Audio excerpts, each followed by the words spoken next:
Many of you got to take Friday off along with. Well, because we celebrated the 4th of July, the birth of our nation this past week, I thought it might be interesting to look in not only from a country standpoint, if you will, but from a godly standpoint about citizenship, and in particular, advanced citizenship. Because I don't even know if it's taught anymore, but how many of you were taught and can still cite the Pledge of Allegiance? Okay? And to the republic for which it stands, one nation under God, indivisible, with liberty for just me, and justice for all. So, and I'm sure my dad would, we have tried from the onset to recognize the differences that we have in our personal lives don't necessitate a difference in our relationship to each other as fellow citizens. Did you know that many of the men who signed the Declaration and the Constitution were theologians? And guess what? They weren't all of the same faith. Okay, so they recognized, even though coming from different philosophical backgrounds, if you will, in their study of Scripture, they recognized the one absolutely important thing. They recognized God. Okay? So, and this is kind of a tightrope I'll walk today, if you will, a slippery slope, as they sometimes say.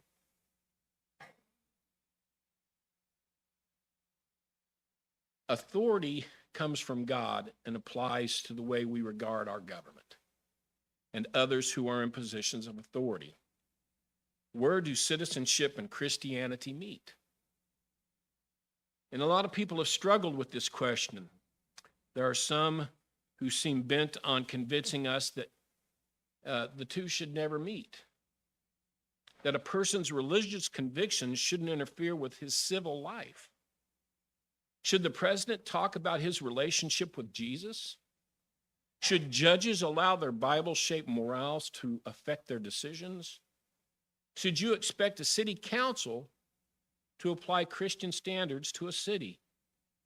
Should schools permit students to openly express any view or lifestyle? Justice Scalise, in the Supreme Court decision involving the so-called separation of church and state, wrote, "Church and state would not be such a difficult subject if religion were, as the court apparently thinks it is to be, some purely personal avocation that can be indulged entirely in secret, like pornography, in the privacy of one's room." For most people, I believe for virtually all of us, it's just not that. It never has been. Religious men and women of almost all denominations have felt it necessary to acknowledge and beseech the blessing of God as a people. And not just as individuals, because they believe in the protection of divine providence, as the Declaration of Independence put it, not just for individuals, but for societies. Yeah, the Declaration of Independence, that document, the one that says, we hold these truths to be self-evident, that all men are created equal, that they are endowed by their Creator with certain inalienable rights. The document sealing the foundation of a fledgling nation that was signed by several men with degrees in theology. It's hard to separate the church and the state when the state was founded by the people whose religious convictions shaped their thinking. It's hard to separate the church from the state when there are so many vital landmarks that the state has adorned with Bible characters and history. Did you know the U.S. Supreme Court building above the east entrance has a figure of Moses? In the center, along with all other lawgivers around the buildings, tablets are used to represent law. All over Washington, D.C., federal buildings and monuments are etched with Bible verses. We've turned it around in the church and also unseparated the church and the state ourselves. Why is it that churches typically display the American flag? Why do we have hymnals with songs that are patriotic? I think it's because we realize that being Christ followers has a lot to do with the kind of citizens we are. I'm going to say that I should be a good citizen. In fact, we should be the best citizens. That's our goal. Paul has this in mind when he dictated the part of his letter to the Christians in the first century Rome. So here's where your Christianity and your community meet. What does being a good citizen, what does it mean, a good citizen? A good citizen grasps the meaning and place of authority. Ancient Rome adopted a symbol of authority that actually appears all over the country today. I'm going to mispronounce this. I believe it's referred to as a fascius. It's a bundle of rods tied together with a red ribbon around an axe. These rods and axe were once actually used to punish wrongdoers. A man might be beaten with the rods, or his head could be removed with the axe. They were symbols of authority carried out by a man called a lictor. It reminded people that the ruler had authority over a person's life. That symbol was it was on the old dime, the old mercury dimes, the silver dimes. It is in the House of Representatives and has even worked its way into the Lincoln Memorial. Why? Because it reminds us of the government's authority.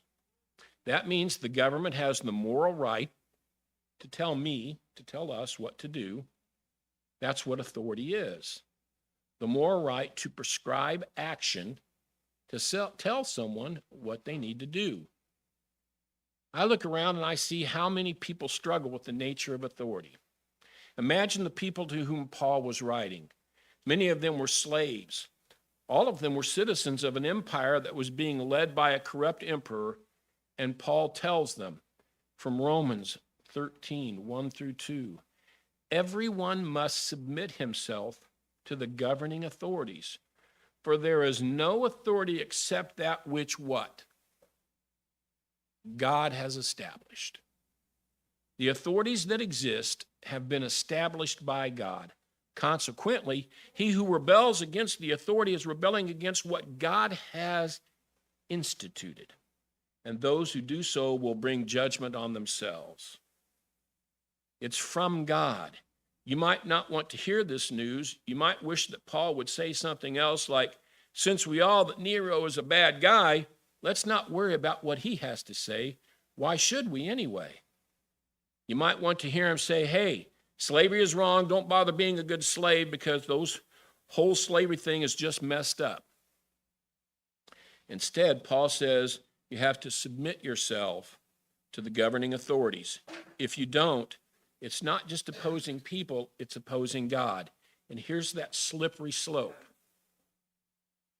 Advanced citizenship says we are supposed to submit to authority because we must recognize that any authority has been put into play by God. By what direction God has put them into authority is not our calling. We don't know. But I do believe that as in practicing advanced citizenship, it is our, I'm going to say obligation. If we see that the current rule is not in conjunction, in particular, with what we believe God's directive was, that as long as we work within the construction and the constraints of that societal belief, that government, that authority, it is our right, and I think our responsibility, to try to exert change within that society, within that authority. That's why our Constitution allows for this free speech. It allows for people to have an open forum, a place for discussion, a place to debate things, and not have to worry about being thrown in prison because maybe I have an idea that's different from yours, or you may have an idea that's different from mine. That's what this advanced citizenship is recognizing the authority, understanding that God has put it into play, but God has also given us probably the greatest asset we have and the biggest thing that gets us in trouble. We have free will. We have the ability to make decisions on what we're going to do, how we're going to do it, how we're going to approach something, give authority to something, because they will tell you who gives anyone authority over you. No, we do. People can only hold authority over us that we allow to hold authority over us. So if I'm going to say God holds authority over me and I'm going to recognize that, that's a great strength. Not destructive in nature to people who have absolutely not destructive in nature to people who have absolutely nothing to do with the root problem that you're protesting against. Our obligation is to say, okay, within the forum, within our rights, what can I do to take on this advanced citizenship? What can I do as a person given authority, the free will, to look at my life and the life of others in a godly way? Say, I'm gonna take this on. I'm gonna have advanced citizenship. Who's gonna inherit the earth? Is it the meek? Okay. When we stand up for, I think Scripture tells us, in fact, I think it was brought up this morning, that no greater gift can have no power over me if it were not given to you from above. Therefore, the one who handed me over to you is guilty of a greater sin. Pilate didn't understand the authority. He didn't have it because the Roman state had appointed him. Ultimately, the only reason he had authority is because God had distributed his authority through the civil government of men. Talking about giving up his life, Jesus said, and this is from John 10:18, "No one takes it from me, but I lay it down of my own accord." I have authority to lay it down and authority to take it up again. This command I received from my Father.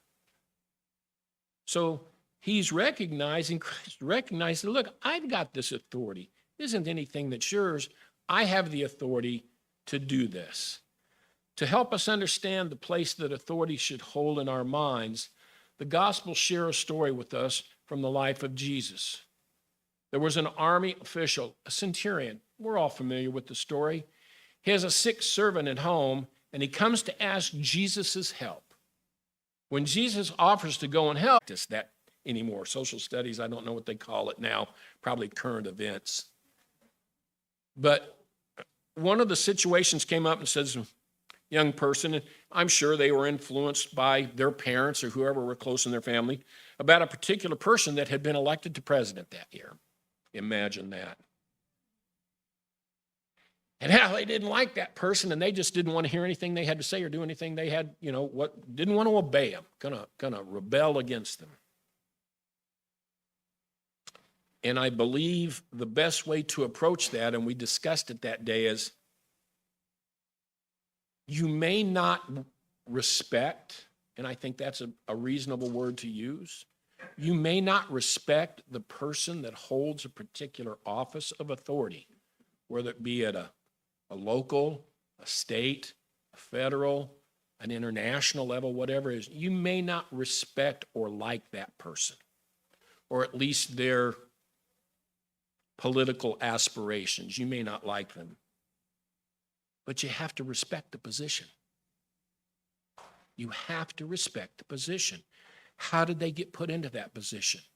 Well, a lot of people would say, well, they went through an election process, got votes, did this and this. Yes, they did. We went through that whole process. But again, if you're truly going to recognize God's authority, how did that happen? How did that come into play? God put it into play. So we have to respect the title, the position, the person of authority. This centurion, he's even telling Christ, look, I know, man, I'm a soldier. In my home, I can't even begin to say it. I'm not worthy of you coming to my house, Christ, but I know you have the ability. And in other words, the guy had a good grasp of authority. It affected his attitude and words, and Jesus was amazed by his faith. Could it be that recognizing how the whole concept of authority begins with God and emanates from God is an indicator of real faith in God? Everything ties back. That's as difficult as it is. You say, well, what about horrible people, dictators, and people who were put into power? Well, again, people found a way through that to figure out how to overcome. And I do believe that's something that God wants us to do too. You cannot be a citizen and not participate. Advanced citizenship requires participation. What do we tell people when it comes time to vote? I had a discussion with a young man a few years ago. I was working in my office, and he was complaining about the election. I said, did you vote? And he said, no. Then I said, be quiet. If you participate, that gives you the right to discuss it, make comments about it, look for better understanding. But if you're not involved with it, why do you care? You've shown complete disregard for it. Well, I was too busy to go vote, which nowadays can be done on a computer or with a letter. So we have to take that responsibility. Titus 3:1 says, remind the people to be subject to rulers and authorities, to be obedient, to be ready to do whatever is good. A good citizen. We don't need to fear the government. And again, this is one of those slippery slopes. It's like, we have to take ownership of our government as citizens do. I've met more than one person who's just afraid of the government. They can't be trusted. They're out to get us. I tell you, they're probably listening right now. Cover your iPhones. We worry about things like that, and yet the things that we do on social media just broadcast us out there, everywhere. Last night I was sitting at the table and I'd hit the button because I wanted to look up the number for Mod Pizza, order myself and my grandson a pizza. And he happened to say, I like Mod Pizza, and my phone recognized it and popped it up. I hadn't said a word. And I showed him, I said, look, Ezra, my phone was listening to you. The government.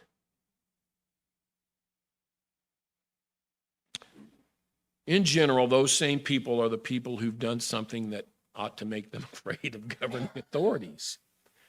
Good behavior is very freeing. Some people speak against laws and rules keeping them. They feel restricted. After all, isn't it the land of the free?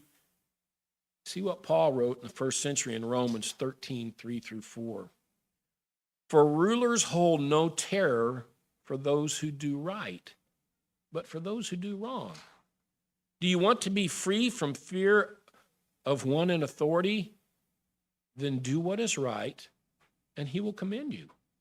For he is God's servant to do you good. But if you do wrong, be afraid. For he does not bear the sword for nothing. He is God's servant, an agent of wrath to bring punishment to the wrongdoers. And I've had this discussion for years, and it bothered me. We talk about as a society making rules and understanding when things don't go together. Drinking and driving, horrible. Mothers against drunk drivers. Man, you get a DUI these days, you might as well write a $20,000 check. This is serious stuff. And yet, what do? Let's sell liquor at the gas stations, where people come in to fill up their automobiles and can go in and fill up their cooler as well. Doesn't make a lot of sense. Years ago, there was a device invented. They initially called it the fuzz buster. Then it was the radar detector. Its sole purpose, it wasn't a cigarette lighter, it wasn't an air freshener, it had no other use but one: to detect radar being used so that you, if you had one, could break the law and not get caught. Isn't that what we want to teach our children? Hey, if you're going to do bad things, do them in the secrecy of your own room or your own home and don't tell anyone. And then they went as far, some states said, hey, this is absurd. We're going to outlaw these. So the manufacturer, you know what they did? They created a way that you could immediately disconnect it and hide it if you did get pulled over. Oh, I don't have a fuzz buster. You've caught me. Again, kind of initiating this thought of authorities put in place, and if we're going to recognize God's power and being in control, Brother Dale Brown used to say, God's in charge. If we truly believe and recognize that, then we need to be observant and obedient to the powers that are in play. It isn't about what we can get away with and not get caught, but about being good citizens.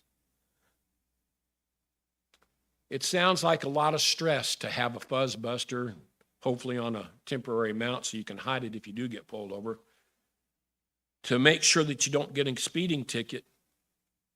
There's an easier way. Don't speed.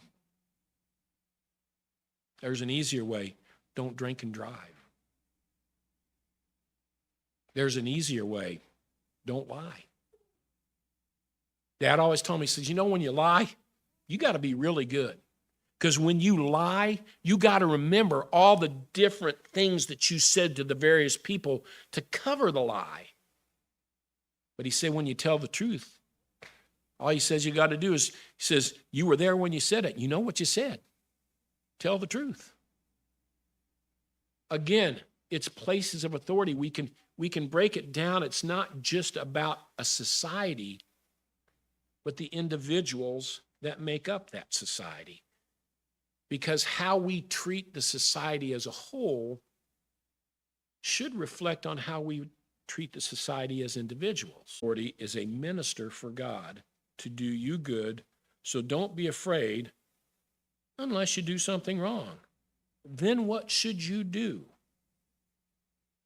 Be afraid? Because he is also God's servant to bring you God's wrath. He doesn't have the ability to punish you for no reason. Excuse me, in context, Paul is more likely talking about capital punishment.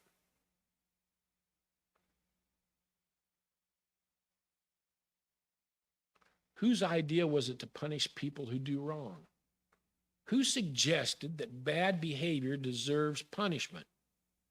Well, that would be God, who issues authority in the first place. When the authority punishes a guilty person, whose punishment is he really giving? It's God's punishment. It's God's wrath. It's how he gives out justice through the civil authorities, punishment for the guilty and the protection of the innocent. Now, again, I know many of you are thinking, man, there have been realms of authority that were horrible. Absolutely. And change occurred because just as they were allowed to come into authority by God's will, they lost their ability for authority by God's will. So it is not to say that everything that was established in this world is for our well-being or for our goodness or for our sake, but rather that the teaching to respect authority, to respect those positions, that's what God's intent was, is to say, look, there are people and places that will be put into authority. Who are some of the people that go into the kingdom? Guess what they're going to have? They're going to have positions of what? Power and authority in the kingdom. Now that might seem kind of like a confusing statement to make, because if in the kingdom there's no fear, no death, no hunger, no strife, no guilt, what does a person of power and authority do in the kingdom? I think that's a reasonable question. I don't know. But it tells me that whoever those people are, they are put in that position by whom? They have been given that position, and therefore whatever authority that is extended to them have been given to them by God. Bad governments need not to be feared. What about bad governments? What about corrupt leaders? What about when the government is leading a country to do evil things, maybe like Hitler did, or Stalin, or Mussolini? We don't have the time to address the whole subject of civil disobedience here today. There's a right time for that, but let me just say this much. When you find that someone in position of authority is corrupt, that doesn't mean authority is bad. Okay, my oldest daughter always likes to say, that person or that character is not bad. They just made bad decisions. And I think that's true in a lot of times, because guess what? Sometimes, Jim Simpson, I'm bad. And not in the tough strength way. We do things at moments of weakness. And if we didn't recognize the authority and the structure that authority gives to us,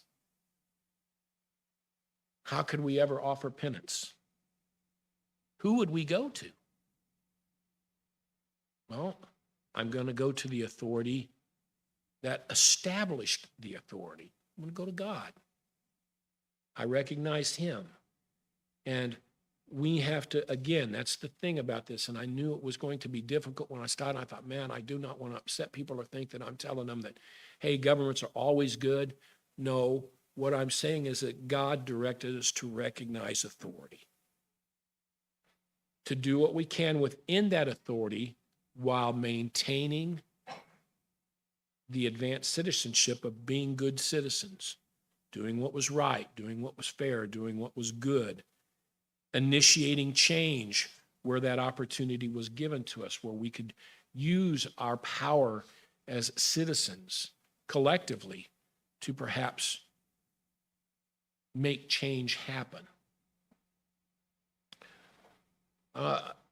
Imagine saying, well, I've met a couple of bad school teachers. So you know how teachers are. That's why I don't trust any of them. Really. You know, they caught those CEOs in fraud. That just goes to prove you can't trust any CEOs. Or how about those soldiers who committed crimes against a family in Iraq? That just goes to prove the military is bad and we shouldn't be here. No, it just goes to prove that sometimes there are corrupt people in positions of authority. The solution is to get those people out of those positions, not to get rid of the authority. It isn't about eliminating Nietzsche, and I'm not a big fan of his writings, but he did say, out of chaos comes order. Anybody here read the book, The Lord of the Flies? Come on. I can't be the only human being. We have positions of authority Whether it's the two biggest, strongest 12-year-old boys in a group of young boys who are the co-captains that are going to split up teams, to the president, they have positions of authority that have been granted to them, that have been given to them. And we have to respect that authority and those positions, but we do not have to believe or accept that a corrupt person in a power of authority is somebody that we would or shouldn't try to make sure they don't have that position of authority anymore. A good citizen doesn't fear the government. Doing what's right is a very freeing thing, but there's an even greater reason for doing what's right. In Romans 13, 5 through 7, therefore, it is necessary to submit to the authorities, not only because of possible punishments, but also because of conscience.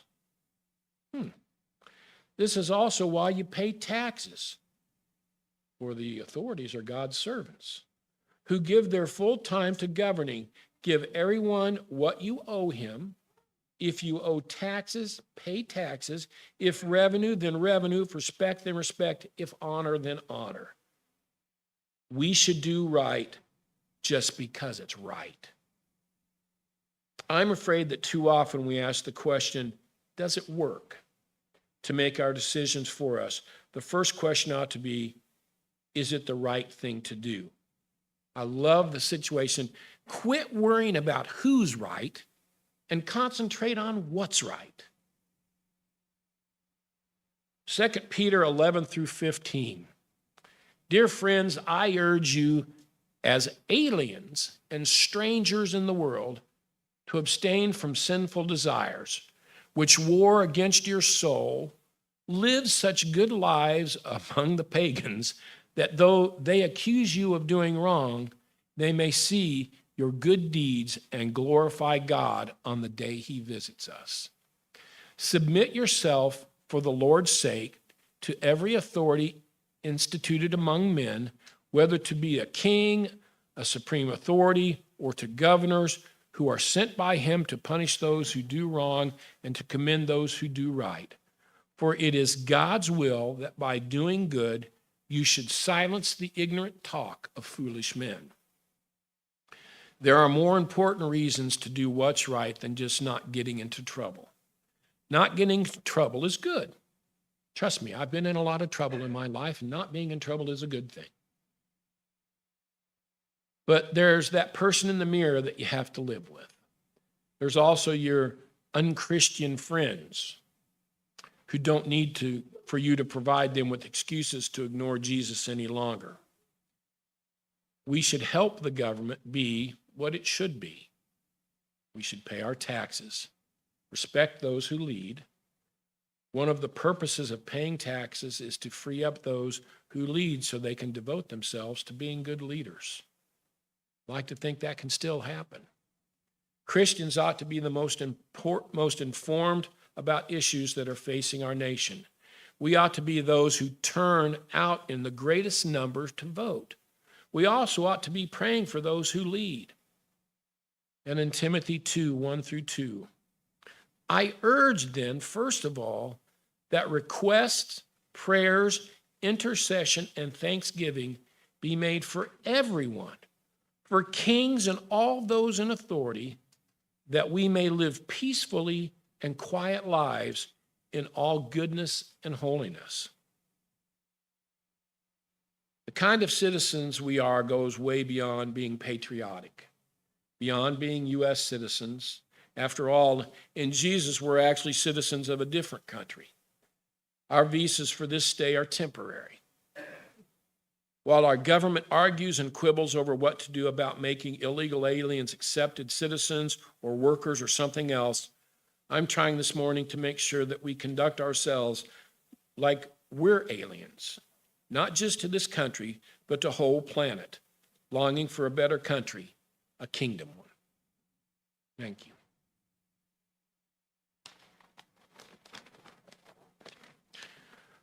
And Chuck, I don't see emblems up here. Will we have